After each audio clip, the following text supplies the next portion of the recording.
ছাত্ৰ-ছাত্ৰীসকল আজি নৱম শ্ৰেণীৰ গণিতৰ অনুশীলনী 1.1 প্ৰশ্ন উত্তৰ কৰিব ওলাইছো। 1 নম্বৰ আৰু 2 নম্বৰটো আজি এই ভিডিঅ'ত কৰি দিম, তাৰ পিছত আৰু পৰ্যায়ক্ৰমে পিছলৈ কৰি যাম। আজি আমি অনুশীলনী 1.1 1 নম্বৰ প্ৰশ্নটো কৰিম। প্ৰশ্নটো হৈছে শূন্যটো পৰিমেয় সংখ্যা হয়নে? ইয়াক P by Q আৰ্হিত ব্ৰেকেটৰ ভিতৰত আছে, ইয়াত P, Q অখণ্ড সংখ্যা আৰু Q is not equal to 0 প্ৰকাশ কৰিব পাৰিনে? অৰ্থাৎ প্ৰশ্নটো এনেদৰে আমি ক'ব পাৰোঁ, ইয়াক P by Q আৰ্হিত প্ৰকাশ কৰিব পাৰিনে? গতিকে আমি উত্তৰটো এনেদৰে কৰোঁ, আহাচোন চাওঁ। প্ৰশ্নটো আছিল শূন্যটো পৰিমেয় সংখ্যা হয়নে? আমি উত্তৰত লিখিম শূন্যটো এটা পৰিমেয় সংখ্যা, অৰ্থাৎ শূন্যটো পৰিমেয় সংখ্যা হয়। তাৰ পিছৰখিনি আছিল যে ইয়াক P by Q আৰ্হিত প্ৰকাশ কৰিব পাৰিনে? উত্তৰটো হ'ব ইয়াক P by Q আৰ্হিত প্ৰকাশ কৰিব পাৰি। তাৰ মাজতে প্ৰশ্নটোৰ মাজতে এইখিনি ব্ৰেকেটত আছিল, য'ত P, Q অখণ্ড সংখ্যা আৰু Q is not equal to 0 এইখিনি আমি লিখিব লাগিব। গতিকে আমি কি পালোঁ? শূন্যটো এটা পৰিমেয় সংখ্যা পালোঁ, আৰু সি যেতিয়া পৰিমেয় সংখ্যা, শূন্যটো যেতিয়া পৰিমেয় সংখ্যা, গতিকে তাক আমি P by Q আৰ্হিত প্ৰকাশ কৰিব পাৰোঁ। কেনেধৰণে পাৰোঁ সেইটো আমি দেখাই দিব লাগিব। যেনে এইটো হ'ল শূন্য, শূন্যটোক আমি P by Q আৰ্হিত এনেদৰে প্ৰকাশ কৰিব পাৰোঁ, যদি শূন্যক আমি 1ৰে হৰণ কৰোঁ তেতিয়া উত্তৰ কি হ'ব? শূন্যই হ'ব।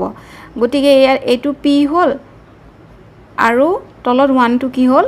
Q is not equal to 0, Qটো 0 নহয়, তাৰমানে 1টোতো 0 নহয়, গতিকে এইটো শূন্যটো P by Q আৰ্হিত প্ৰকাশ কৰিব পাৰি। নাইবা আমি এনেকৈও লিখিব পাৰোঁ 0/2 বা তলত যিকোনো সংখ্যা আমি লিখিব পাৰোঁ, 0/100, 0/1000, উত্তৰটো একেই ওলাব, শূন্যই ওলাব।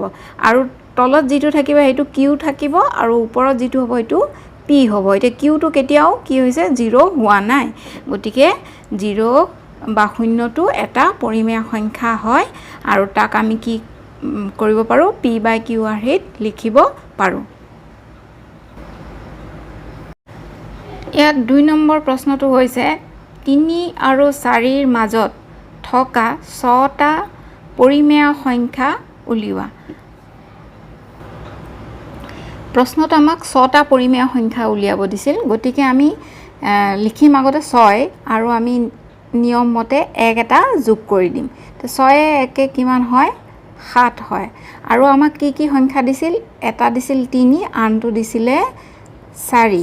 গতিকে আমি ইহঁতক এনেকৈ লিখিম, 3ক আমি কিহেদি হৰণ কৰিব পাৰোঁ? 1ৰে হৰণ কৰিব পাৰোঁ। ঠিক তেনেকৈ 3ক 1ৰে হৰণ কৰিলে উত্তৰটো 3 হ'ব। ঠিক তেনেকৈ 4কো যদি আমি 1ৰে হৰণ কৰোঁ উত্তৰটো হ'ব 4। গতিকে আমি এই 3ক এনেকৈ লিখিছোঁ, 4কো এনেকৈ লিখিছোঁ। নেক্সট আমাৰ কাম হ'ব 3টো ওপৰত লিখিমেই, তাৰপিছত 1টো তলত লিখিমেই, ইয়াতো একেই 4/1 লিখিমেই। এতিয়া গোটেইকেইটাৰ লগতে আমি কি কৰিম? ইয়াত যে আমি 7টো পাইছিলোঁ, সেই 7টো আমি ইয়াতে আটাইকেইটাতে পূৰণ কৰি দিম। তাৰপিছত সমান চিন দিম, 3 7 গুণ 21 আৰু 7 1 গুণ 7। তলতো ঠিক তেনেকৈ 4 7 গুণ 28 আৰু 7 1 গুণ 7। এতিয়া আমাৰ কি পালোঁ? 3 মানে 21/7 আৰু 4 মানে 28ক 7েদি হৰণ কৰিছোঁ, 28/7। এতিয়া আমি এনেকৈ কৰিম যে ইয়াৰ ভিতৰত কি কি সংখ্যা আছে, মানে 21/7, তাৰপিছত কি আহিব? 22/7, তাৰপিছত আহিব 23/7, 24/7, 25/7, 26/7, 27/7 আৰু শেষৰটো হ'ব 28/7। আমাৰ প্ৰথমতে আছিল 21/7, ইয়াত 21/7 আছে, আৰু শেষৰটো আছে 28/7, ইয়াত 28/7, এই দুটা। এতিয়া 21/7 মানে কি আছিলে?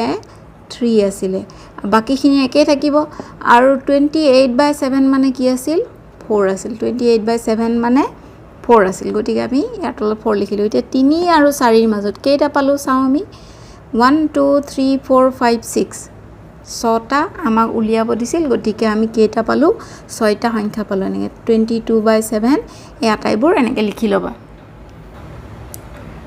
3 আৰু 4 ইয়াৰ মাজত সংখ্যাকেইটা এনেকৈ লিখি ল'লোঁ যিকেইটা আছিল সেইকেইটা তলে তলে লিখিলোঁ এতিয়া উত্তৰত শেষত লিখিব লাগিব এতেকে 3 আৰু 4 ৰ মাজৰ 6টা পৰিমেয় সংখ্যা হ'ল